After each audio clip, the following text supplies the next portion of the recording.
Kunyit ya, kunyit itu salah satu herbal yang sangat luar biasa ya. Dengan mungkin seingat saya itu ada lebih dari 30-an jenis bahan aktif yang ada pada kunyit itu ya. Nah, tapi saya katakan tadi ya, karena pola makan manusia modern zaman sekarang itu cenderung beragam, jarang yang makannya makan sederhana dan tunggal, maka penyakitnya pun itu cenderungnya itu beragam. Maka bagi Anda yang mulai mempraktekkan, jadi bagi bapak-bapak yang menyaksikan video ini ya, atau ibu-ibu yang punya suami bekerja gitu kan, nah coba disanguin pagi-pagi tuh suami atau istrinya tersebut itu dengan minuman-minuman rempah atau rimpang. Gampang banget bikinnya, kayak gini kan, tinggal dikupas. Kadang-kadang saya malah nggak kupas ya, bersihin aja sampai bersih banget gitu kan ya, karena emang kulit itu punya manfaat juga sebenarnya ya. Tapi kalau mau kupasnya dikerok-kerok pakai sendok gitu kan, potong, kasih ini serai misalkan ya, kasih serai misalkan, udah kasih air panas, masukin tumbler buat minuman Abi pergi kantor, kan keren tuh. 3 bulan si Abinya minum, udah makin berseri wajahnya. Ibunya juga minum, Masya Allah. Karena emang mereka ini memang punya sebagian besar ya, kandungan mereka tuh antioksidan, anti kanker, segala macam. Seperti itulah. Nah, tapi tadi saya katakan, karena memang pola makan kita yang memang tidak cuman satu jenis makanan ya, maka kita perlu menggabungkan ya. Nah, ini ilmunya di sini yang saya dapatkan ya. Memang ilmu ini memang ilmu, bukan ilmu yang didapatkan di bangku kuliah, tapi bisa teman-teman praktekkan. Contoh begini. Kalau Bapak Ibu lihat ini ya. Ini apa ini? Ini kunyit kan. Kunyit ini tumbuhnya kan, dia punya umbi ini kan tumbuhnya kan di bawah tanah. Ya. Tumbuh di bawah tanah. Lalu ada misalkan kayu manis lah. Nah, kayu manis ini kan misalnya ya, atau mungkin serai juga bisa. Serai kan di atas nih. Serai lah. Ini tumbuhnya di bawah tanah, umbinya ini kan di atas tanah. Ya. Nah, dari yang saya pelajari ya, dari guru-guru saya tersebut, ya mengatakan bahwa emang mereka ini ya, ketika mereka hidup di bawah tanah itu ya, bakteri yang ada di sini itu berbeda. Ya. Kalau kita bahas dari sudut pandang bakteri, ya. Yang ini ya berbeda juga, sehingga nanti apa polanya? Polanya satu yang tumbuh di bawah, satu yang tumbuh di atas. Nah, gitu loh. Paham ya? Satu yang tumbuh di bawah, satu yang tumbuh di atas. Jadi misalkan kunyit nih, udah Anda iris, tambahkan serai. Boleh. Kemudian kunyit misalkan ada tambahkan jeruk nipis, boleh. Ini kan di atas nih, gitu. Itu pola katakanlah tradisionalnya yang saya dapatkan, gitu kan. Jadi Masya Allah ya. Semakin berarti apa namanya, dengan pola makan kita saat ini itu berarti kita nggak bisa mengandalkan satu herbal saja kalau menurut saya ya. Jadi memang perlu di-combine ya 2 minimal lah ya, 3 atau 4 lebih baik, nggak masalah. Cuman tadi komposisinya sebagian di bawah, sebagian di atas gitu kan ya, sebagian di bawah, sebagian di atas, seperti itu. Nah, termasuk juga ya Bapak Ibu sekalian, sebelum saya jelaskan, nanti dia ngambek lagi nih. Ini beliau satu ini nih. Ini namanya tempe. Ya, ini Masya Allah. Saya lagi belajar lagi tentang tempe ini, jadi saya makin kagum dengan tempe. Kenapa? Ada salah satu vitamin ya.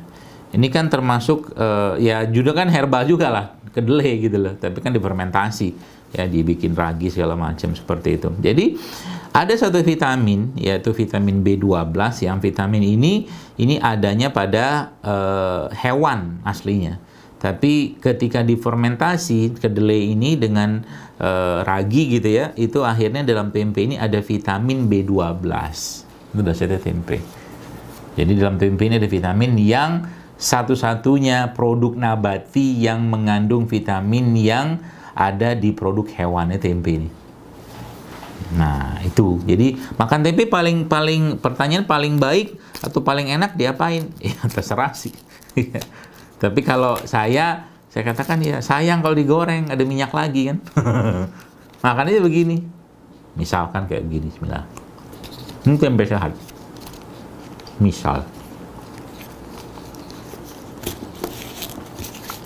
atau dicocolin pakai madu, atau dicocolin pakai sambal. Asal pembuatannya higienis nggak ada masalah. Tapi kalau Anda mau goreng silakan aja, ya, nggak masalah. Silakan aja kalau mau digoreng. Tapi kalau saya katakan goreng kan dapat minyak lagi, masuk lagi minyak ke badan.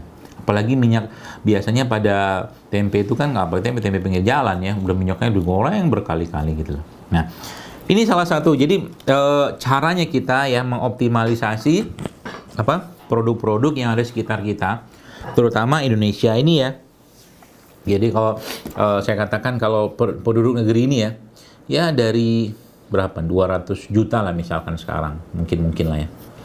Ini ya 50 juta aja tiap hari itu minum rempah atau rimpang. Masya Allah. Dahsyat banget efeknya. Coba aja lihat. Karena emang apa? Kalau orang yang tidak ada penyakit-penyakit tertentu ya, minum rempah rimpang apapun itu dalam tubuh kita pasti bermanfaat. Ini itunya, quote-nya. Jadi kalau tidak ada penyakit apapun, udah semakin banyak jenisnya yang Anda makan, yang dalam tentunya dan tidak berlebihan, itu bagus bagi tubuh Anda. Ya. Jadi dokter menganjurkan, atau misalkan saya menganjurkan, berarti hari minum jahe, silakan aja minum jahe. 2 hari, 3 hari minum jahe, nanti habis itu minum apa? Kunyit lagi. Tapi ingat tadi prinsipnya, ya, jangan tunggal dia. Yang pertama, yang kedua, campurkan atas sama bawah. Ya, seperti itu. Dan makan makanan seperti ini, jangan banyak diolahnya. Contoh begini, dok, Masya Allah, alhamdulillah saya sudah mulai mengikuti, misalkan. Perkataan dokter, apa itu? Saya makan alpukat, saya beli jus alpukat. Oh iya, saya bilang, oh Masya Allah, saya bilang, waktu saya lihat itu Masya Allah itu ya, dia memang abangnya memang sederhana mungkin katanya. Jadi alpukat itu cuma 1 sendok, sisanya air sama susu. Nah, itu yang nggak benar. Ya, jadi mulai makan kayak begini, potong, ini belum matang sih, ini baru saya beli kemarin. Ya, harganya lumayan. Tapi, nah ini ada motivasi. Jadi kalau kita sesuatu misalkan, hidup saya tuh mahal ya, oke. Katakanlah memang mahal, silakanlah mahal. Tapi ya maksud saya begini, ada seorang yang pernah bertanya kepada Nabi SAW, ya Rasulullah, kalau saya punya uang 1 dinar, kata dia, kemana aku harus sedekahkan uang tersebut? Nabi bilang apa? Nabi bilang, sedekahkanlah untuk dirimu sendiri. Paham maksudnya? Maksudnya begini, kalau Anda punya uang dan cukup uang dan memaksakan diri untuk memberi yang terbaik untuk tubuh Anda, itu dianggap sedekah. Paham ya? Jadi jangan pelit sama diri kita. Kadang-kadang orang tuh kalau ngomong sedikit tentang ini segala macam, tidak sadar dia. Dia beli misalkan nasi yang nasi lah secara umum gitu kan, yang miskin serat, miskin vitamin segala macam lah gitu kan. Ya 15.000 juga. Ya, padahal kalau dia misalkan mulai berkenalan dengan mereka ini, itu Masya Allah. Ya. Ya, jauh lebih baik sebenarnya ya, bukan nggak boleh makan yang nasi-nasi yang segala macam, silakan saja. Tapi maksud saya itu, mari kita azamkan diri kita untuk melakukan ini memang karena mengharap ridho Allah. Nah, seperti itu. Jadi bukan itu yang saya maksud ya, 1 kerok isinya air, gula sama susu apa, sekarang bukan susu malah kental manis katanya. Ya, tapi yang saya maksud itu Anda belah ini. Itu yang bisa saya kerjakan. Belah ini, udah ambil bijinya, kalau mau tanam silakan, udah makan gitu aja.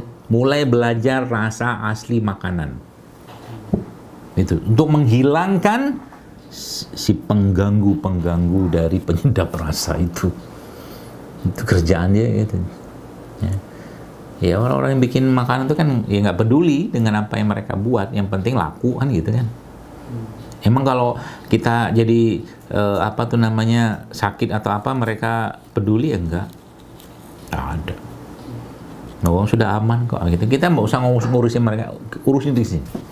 Kalau saya, kita nggak bisa ngontrol mereka, kita kontrol apa yang masuk dalam tubuh kita. Kayak begini, misalkan Anda mulai oke, saya mulai menyukai buah nih, atau berdoa loh, ya Allah, selama ini kan misalkan nggak suka sayur, boleh nggak doa sama Allah, ya Allah jadikan aku suka sayur? Bisa. Bahkan selama ini nggak suka madu, minta sama Allah, kan doa apa saja boleh. Misalkan nggak suka rempah-rimpang segala macam yang jelas-jelas ini sehat, minta sama Allah, ya Allah jadikan aku suka dengan rempah-rempahan, rimpang-rimpangan ya Allah. Atau minimal kalau nggak diminum dalam bentuk minuman, dalam lauk kan juga bisa. Pindang itu misalkan, pindang itu kan banyak sekali bumbunya. Ada kunyit, ada jahe, ada serai, ada macam-macam lah, saya lupa itu. Atau mungkin kari, tapi nggak pakai santan. Itu kan Masya Allah tuh. ya, manfaat sekali buat tubuh kita. Nah, ya seperti itu ya, teman-teman sekalian. Jadi mulai dibiasakan. Yang paling penting adalah kebiasaan. Dan memang dalam ilmu pengobatan, ya, dalam ilmu pengobatan itu, kalau kita mengobati penyakit, kita nggak usah bicara herbal dulu sebenarnya. Kita bicara makanan dulu. Ya, herbal itu yang akan sangat terbantu ketika makanannya bener, gitu. Ya, benerin dulu makanannya, baru bicara herbal. Ya, seperti itu ya. Nah, jadi termasuk juga apa yang saya sampaikan tadi, mudah-mudahan bisa dipraktekkan ya di lingkungan Anda. Mungkin kalau bisa mah di kantor BKI dibikin tuh dispenser yang isinya rempah-rimpang. Murah meriah kok sebenarnya. Ibarat kata mah 1 bulan dianggarin 2 juta aja udah berlimpah-limpah itu rempah-rimpang itu. Tiap hari dibikin. Hari ini apa, besok apa, itu apa. Kan keren tuh akhirnya. Dispensernya bukan cuma sekedar dispenser air putih biasa, tapi air putih plus-plus. Jadi akhirnya apa? Tanpa sadar sehat berjamaah. Gitu kan? Nanti para kuningers itu tiba-tiba reunian. Kuningers itu maksudnya yang suka potong kunyit itu loh. Kan tangannya kuning. Kuningers. Minum kunyit juga pagi-pagi. Oh iya. Kunyit itu obat kuat sebenarnya. Bukan obat kuat. Emang iya. Memang dia buat vitalitas tuh Masya Allah luar biasa kunyit ya. Dan dia buat juga, saya nggak bongkar-bongkar semua, nanti ketahuan, repot. Nanti Anda pengen banget jadi minumnya, repot kan? Kasih tahu aja. Salah satu penduduk yang terbanyak di dunia itu adalah India. Apa yang dimakan orang India? Orang India itu makan masalah. Masalah itu bahasa India, setahu saya isinya tuh kalau mungkin bahasa kita tuh bumbu, salah satunya kunyit. Maka di India itu ada seorang dokter pernah saya baca tulisan dia tuh angka demensia atau pikun itu rendah sekali di sana karena salah satunya ternyata kunyit ini adalah punya efek untuk mencegah kepikunan. Nah, kalau saya bongkar semua nanti ketahuan. Jangan deh, dikit-dikit kita bahas ya.